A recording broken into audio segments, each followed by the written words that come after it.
तीन चोर रसोई का मटन बिरयानी। भद्रीपुरा नामक गांव में एक जेल था। उसमें बंटी, मिंटू, चिंटू नाम के तीन चोर नए नए जेल को गए। कोर्ट में उन्हें 6 महीनों की सजा सुनाए। जेलर उन लोगों से रसोई में खाना बनवाने लगा। उनमें से चिंटू को खाना बनाने में बहुत मजा आने लगा। वो धीरे धीरे खाना बनाना अच्छे से सीख गया। खासकर मटन बिरयानी बहुत बढ़िया बनाने लगा। उसका बनाया बिरयानी खाकर वहाँ के कैदी उसकी खूब तारीफ करने लगे। ये देखकर जेलर मिश्रा को बहुत जलन होने लगती। उसका कारण था कि वो भी खाना बनाना अच्छे से जानता था। एक बार मिश्रा चिंटू वालों के पास जाकर, सॉरी दोस्तों, इतने दिन मैंने तुम लोगों के बारे में बहुत गलत सोचा। आप लोग चोर हो कहकर बहुत डांटा, मगर परसों तुम्हें गिरफ्तार करने वाला एसआई मुझसे मिला था। बोल रहा था कि वो फिर से तुम लोगों को किसी दूसरे केस में फंसाने वाला है। अगर वो हुआ तो आप लोग बेचारे 14 साल जेल में रहेंगे, कहा चिंटू तब। ये कैसा अन्याय है सर, रक्षा करने वाले पुलिस वाले ही हमें फंसाए तो हम कैसे जिएंगे सर, कहा मिश्रा तब। भाई लोग, मुझे आप लोगों के बारे में अच्छे से पता है। आप लोग कल ही इस जेल से भागे। मैंने एक अच्छा घर देख के रखा है। उस घर में के सारे गहने और पैसे चुराकर आप लोग बीच के पास आए तो मैं आप लोगों को बोट पे चढ़ाकर दूसरा गांव भेजा दूंगा, कहा तो चिंटू वाले मान गए। अगले दिन मिश्रा उन्हें एक एड्रेस देकर जेल से भागने में उनकी मदद किया। चिंटू वाले उस एड्रेस को ढूंढते हुए उस घर को पहुंच गए।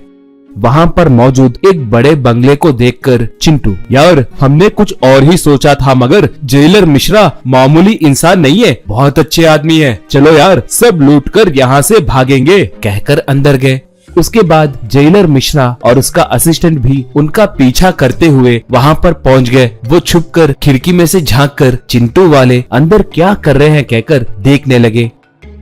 ऐसे चिंटू वाले पूरा घर छानबीन करके बोरियां भर के सोना, पैसे और हीरे इकट्ठा किए। इतने में चिंटू पानी पीने के लिए फ्रिज को खोला। तभी उसे मटन बिरयानी बनाने के सारे सामग्री दिखे। इससे चिंटू उन सामग्रियों को लेकर रसोई में गया। मिंटू वालों के लाख मना करने पर भी उसने मटन बिरयानी बनाना शुरू किया।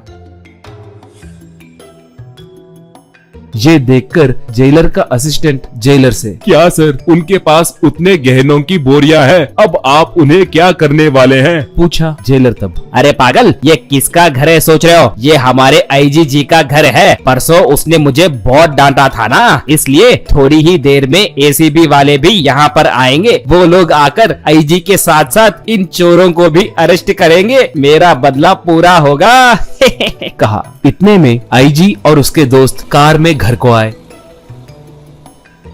वो लोग घर के अंदर जाकर वहां पर मौजूद चोरों को देखकर अपने बंदूकों को निकालकर मिंटू वालों को धमकाने लगे। इससे वो लोग आईजी को जेलर मिश्रा ने उनसे जो कहा वो सब बताए। तब आईजी, ओहो, तो ये सब मिश्रा का काम है, उसने तो बहुत बड़ा स्केच डाला। मगर भाई मटन बिरयानी की खुशबू अंदर से क्या खूब आ रही है। मैं गुस्से से तुम लोगों को यही ठोक देने वाला था, मगर उस बिरयानी की खुशबू सुनकर मैं पिघल गया। अब तो बिरयानी पे टूट पड़ना है। तुम जल्दी जाकर हमारे लिए बिरयानी लाओ, कहा। अब वो तीनों आईजी और उसके दोस्तों को बिरयानी खिलाने लगे। ये सब खिड़की में से देख रहा जेलर का असिस्टेंट, सर आप कुछ गलत मत सोचिए सर, आप इतने बड़े बेवकूफ हैं कहकर मैंने नहीं सोचा। कैदियों को भगाना आपकी पहली गलती है, उन्हें हमारे आईजी जी के घर में चोरी के लिए भेजना और ये बात एसीबी वालों को बताना आपकी दूसरी गलती है। देखिए सर, एसीबी वाले और हमारे आईजी सर सब मिलकर कैसे आराम से बिरयानी खा रहे हैं। चिंटू वाले जब जेल से रिहा होंगे तब आईजी वाले उनसे एक होटल शुरू करवाएंगे और आखिर में आपको नौकरी से निकाल देंगे। हाँ, एक और बात, मैं आपके पास दिखा तो मैं मेरी नौकरी भी खो बैठूंगा, इसलिए मैं अब यहाँ से भाग रहा हूँ, कहकर वो वहाँ से भाग गया।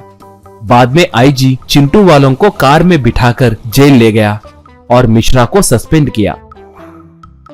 बाद में चिंटू से एक अच्छा मटन बिरयानी होटल शुरू करवाया।